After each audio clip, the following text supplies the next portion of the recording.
coordination, integration. You heard from our keynote about the customer experience.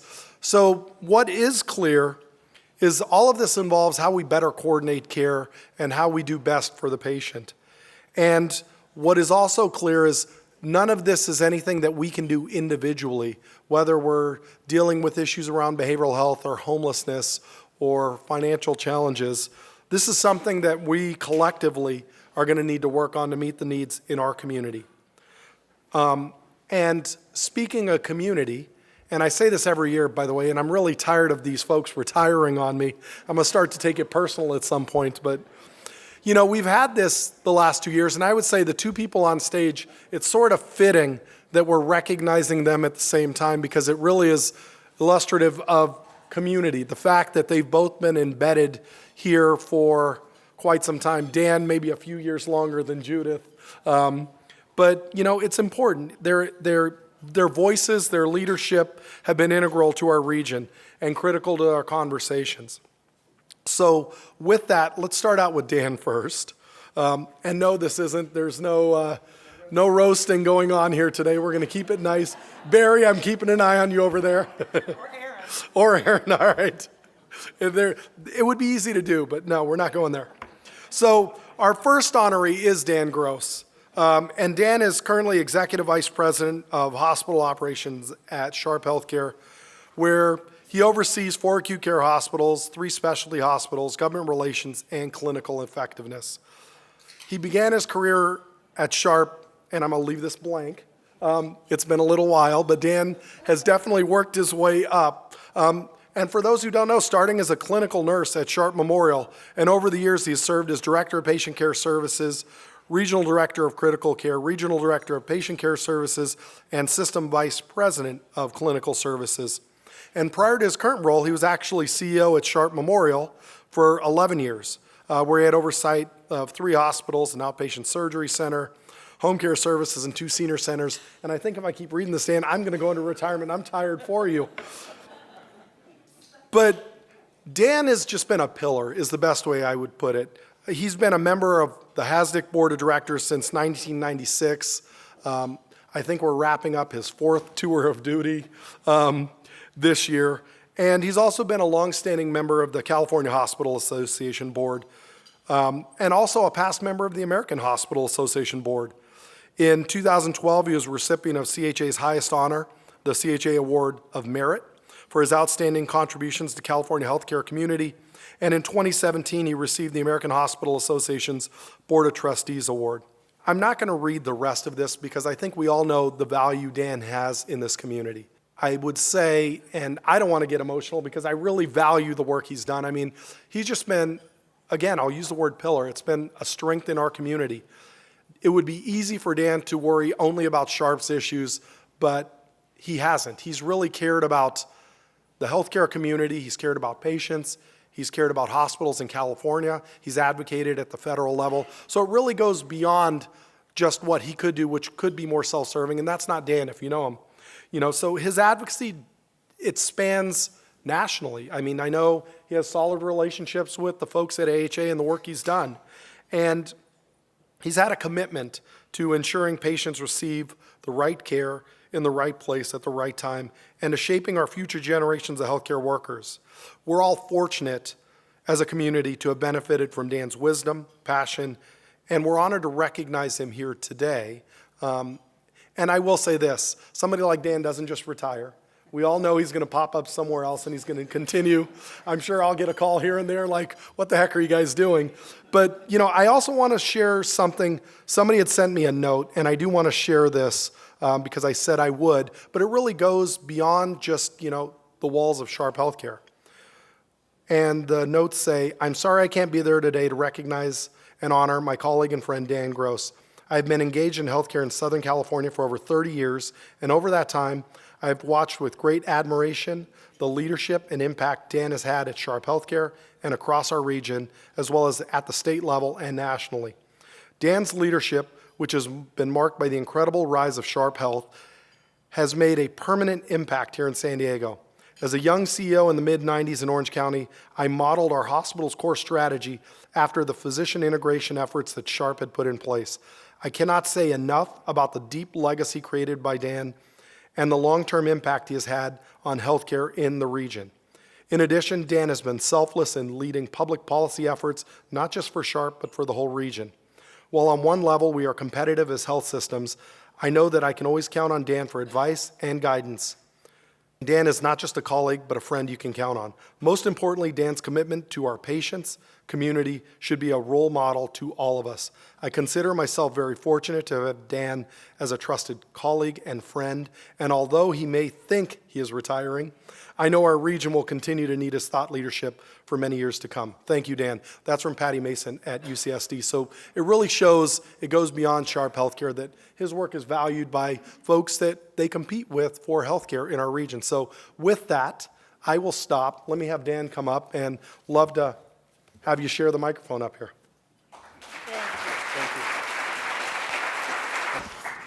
Thank you so much, Demetrios, for your kind and generous words. And, you know, this is a momentous event for me. When I think about my career, one of the things I'm most thankful for is the opportunity to serve this community and to work with everyone in this room. I was looking out today, and I was looking at those individuals that have been on this journey with me for about 3 decades. And I look at the staffers, the government relations staffers from all of our hospitals. I see Larry here from some of the board members from the other health institutions that we've traveled to DC with. I see my dear friend Barb Bryan back here, who was really one of the early people who taught me about health policy and how to do a legislative visit. Gary Stephanie, who was the first president and CEO I worked with, and we would go in the middle of winter every year to AHA, and it goes on, and new faces like Amber over here and Jane Finley, who's just been a wonderful colleague. And I'm grateful for this experience because I've got to work with all of you. And anything that I may have been able to do to articulate our perspective, our voice, and our issues has been because of the collective teamwork and your ability to support and share your thoughts about your organizations. And I can't move off the podium without thanking my Sharp family.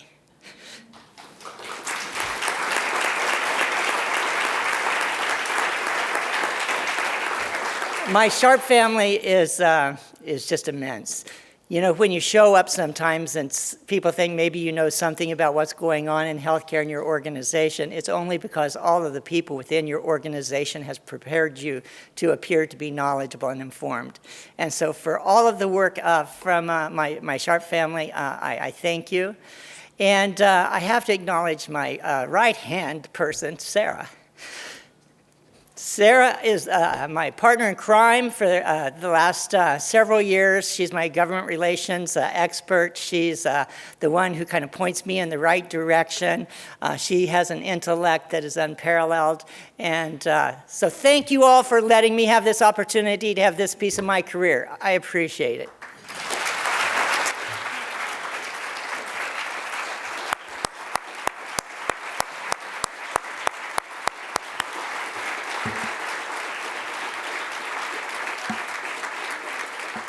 So as hard as that one was,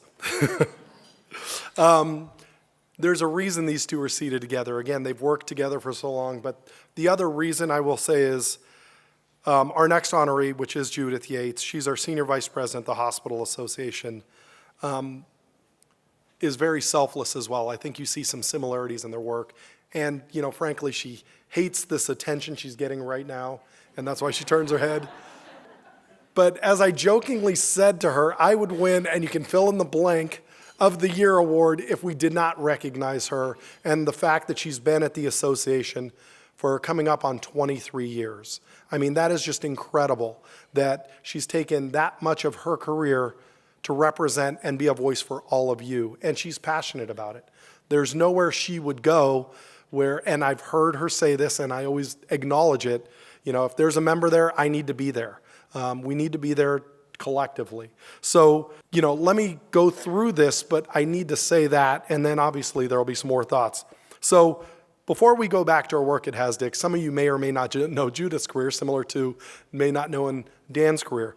Judith began her career in health as a staff nurse in Virginia with a bachelor's of science. Some of you may know, you hear her accent sometimes, so now you know where it came from. With a bachelor's of science degree in nursing, and then moved to California to attend UC Berkeley, where she earned her master's in public health. Maybe we can ask her about her time at Berkeley. In 1976, Judith became the assistant director of the Orange County Health Planning Council, where she worked for 5 years.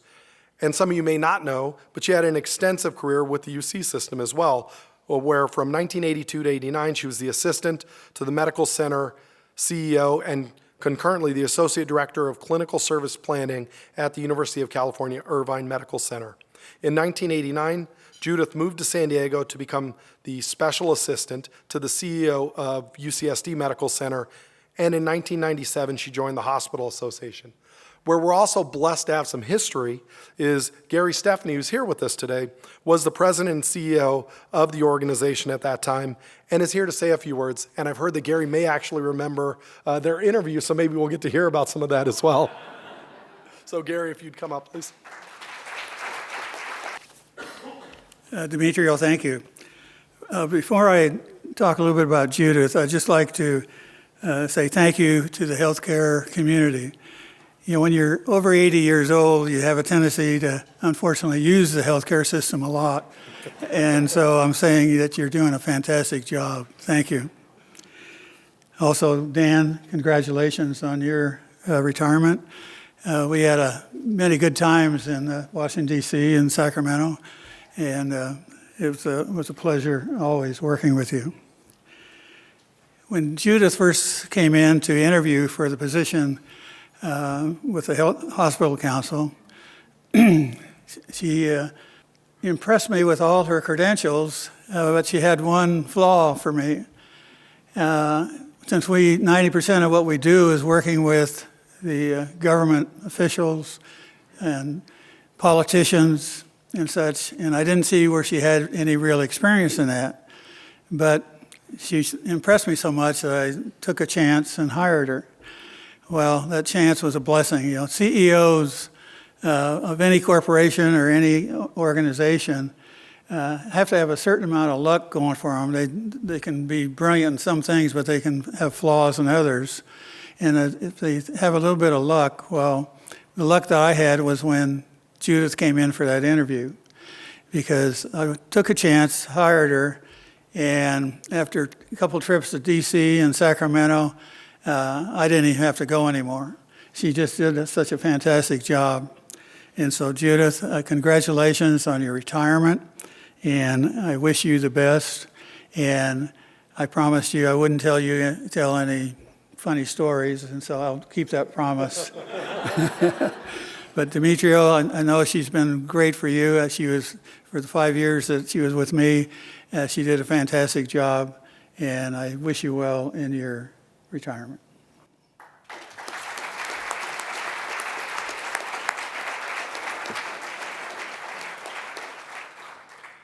So let me just wrap up and then let Judith say a few words, even though she's going to kill me for saying that. You can see the looks. I get those regularly.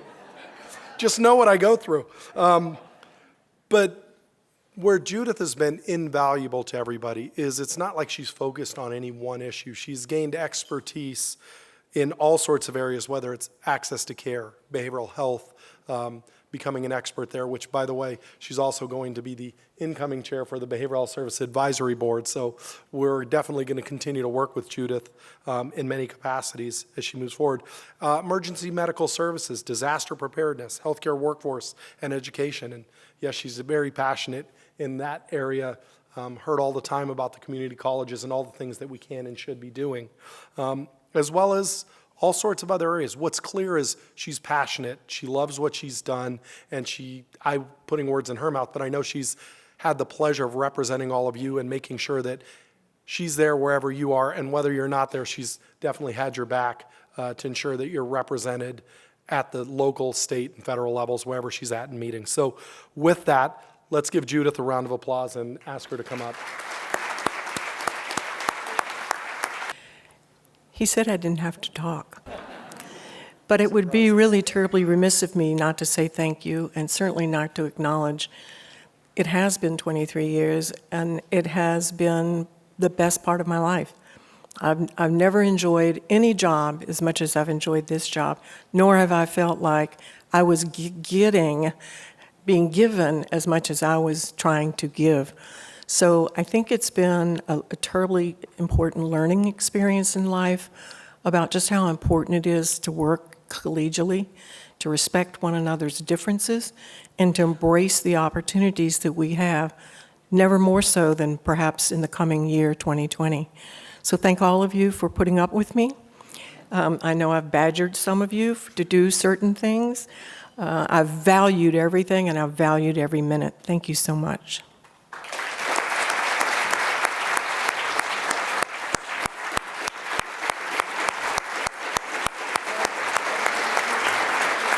So with that, we do have a couple of recognitions. I'll start with Judith since she just finished. And this award's presented in sincere appreciation for your service to the association, your dedication to our region's hospitals, and passion for addressing issues critical to meeting patients' needs. So.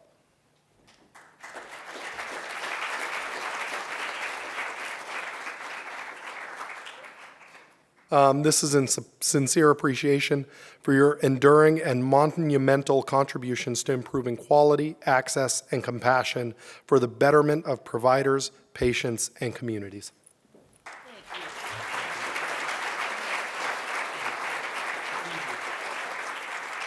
Let's give them one last round of applause. So that was sort of the bittersweet part. Now's the more fun part where we get to recognize community organizations who, in line with our priorities, are doing some incredible things.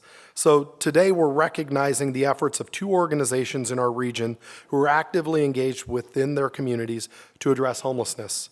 And Larry, sorry, I know I told Larry and I had a conversation a couple weeks back. He's like, so is there anything I have to do? He's our incoming board president. Sorry, I missed that detail. And I said, no, Larry, you're covered. And then, of course, I had to go back to him saying, oops, I forgot, there is one duty. So presenting our next award is our incoming chair of the Hospital Association Board of Directors, Larry Lewis, who's CEO of Pioneers Memorial Healthcare District. Larry? Thank you very much. And at this time, I'd like to ask Dr. Martha Garcia. She's our superintendent and president of Imperial Valley College.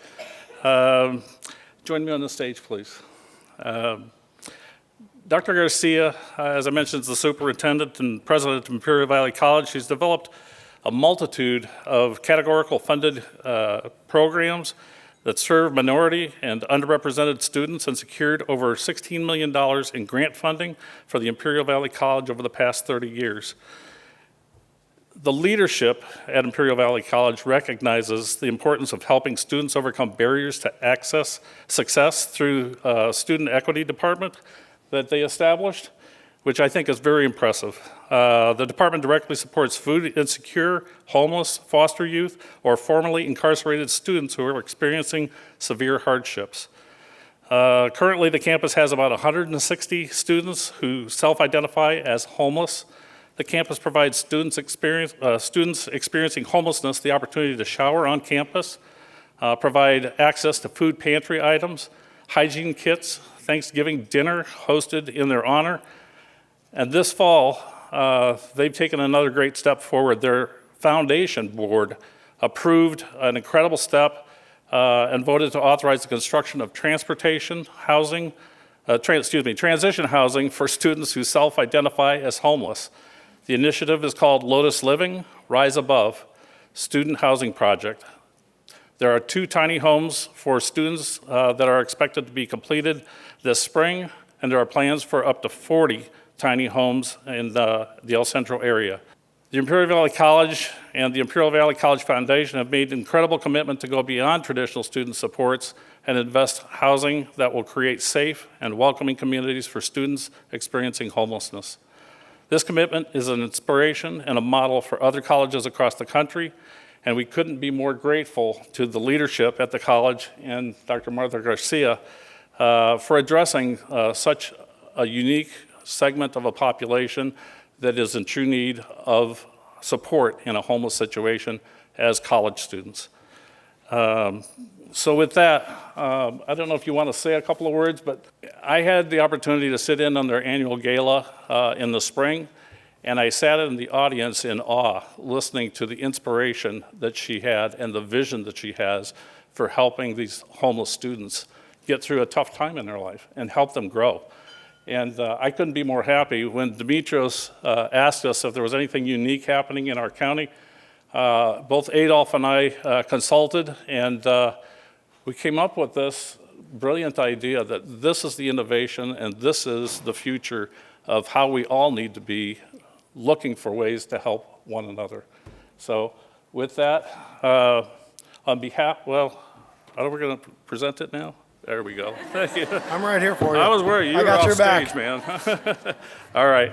On behalf of the Hospital Association of San Diego and Imperial Counties, I'm pleased and honored to present the 2019 Community Leadership Award to the Imperial Valley College.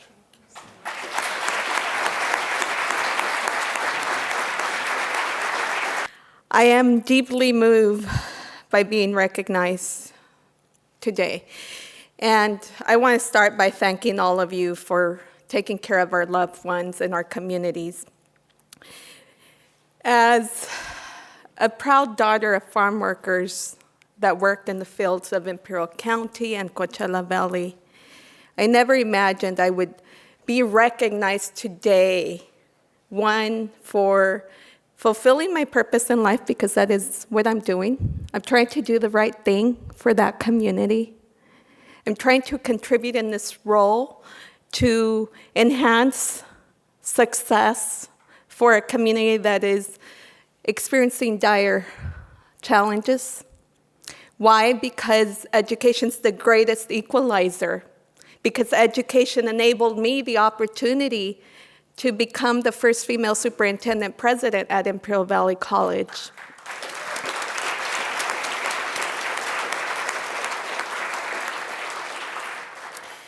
And it is that reason why I'm so motivated to do what I can and try to become a housing expert, a housing developer expert, when I never imagined I would in this role, because my students, which many of them that are experiencing homelessness, are ages 18 to 24, and if you saw them on the street and you walk by them, you would not realize that they're experiencing the challenges that they are. But yet, my students have not lost hope, and they return to campus with the goal of achieving better opportunities and a better life through education.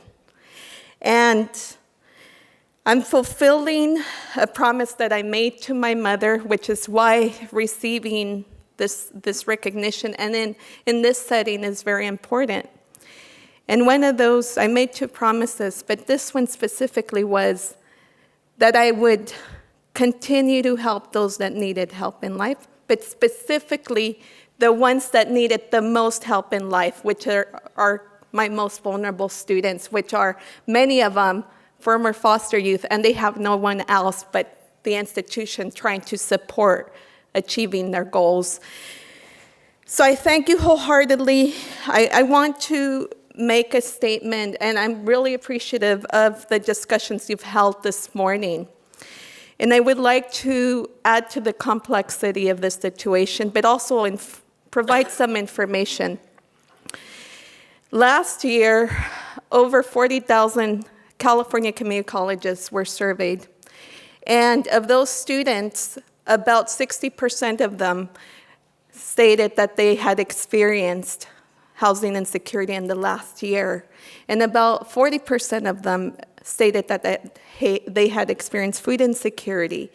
So I encourage you all to work with us. There's 115 public California community colleges, and that we together, like we are doing in Imperial County, collectively try to provide the services and continue to enhance awareness and ultimately contribute to the betterment of our communities. This is a dire challenge, and many more students or many more community members than you realize are experiencing these challenges. So I'm proud to receive this award, this recognition, and I'm proud to say that at Imperial Valley College, in spite of the challenges, I'm grateful to the support from Dr. Lewis and Dr. Edward, but grateful for the support of the community, because we are leading when it comes to best practices in regards to serving food and housing insecure students and currently and formerly incarcerated students. So thank you, thank you, thank you very much. And our last award is another one, to me, that's an easy one. The San Diego Regional Task Force on the Homeless. As a board member on RTFH, you get to witness firsthand the passion that Tamara Kohler, their CEO, and the passion that Chris Ward have, who's the current board chair of RTFH, for really trying to make a difference, trying to do something special to impact those who are experiencing homelessness in our region. And the numbers are obvious. If you go even just to the RTFH website and you look at how much they partner in the community, it's over 55 agencies through the continuum of care, over 700 plus individual system users, over 330 unique programs, and over 21 million federal funds allocated. We've seen efforts in the last year through RTFH to coordinate drawing down HEAP funds to really work on the issues that we're having, partnering with the city, partnering with the county. I'd say in one word, I think they're just a great partner in our region and really want to do something special. And we're thankful that we have Chris here today. Tamara would be here, but she's in Pittsburgh, again, representing San Diego at a national convening of over 60 top leaders in homelessness. So you can see our reach goes well beyond just this region, but really reaching out to other areas. So we're honored to have the chair from the Regional Task Force on the Homeless Board of Directors, Councilmember Chris Ward, here to accept and share some of his thoughts on the region's work. Thank you, Demetrius. Thank you, everybody. Demetrius, your entire staff, the Hospital Association, and the Board of Directors. It's really an honor, and we're so thankful for recognizing the Regional Task Force on the Homeless. We have worked hard together this past year to serve the most vulnerable in our community. And we've approached this, of course, with a spirit of collaboration, implementing best practices, and listening to those who we are serving.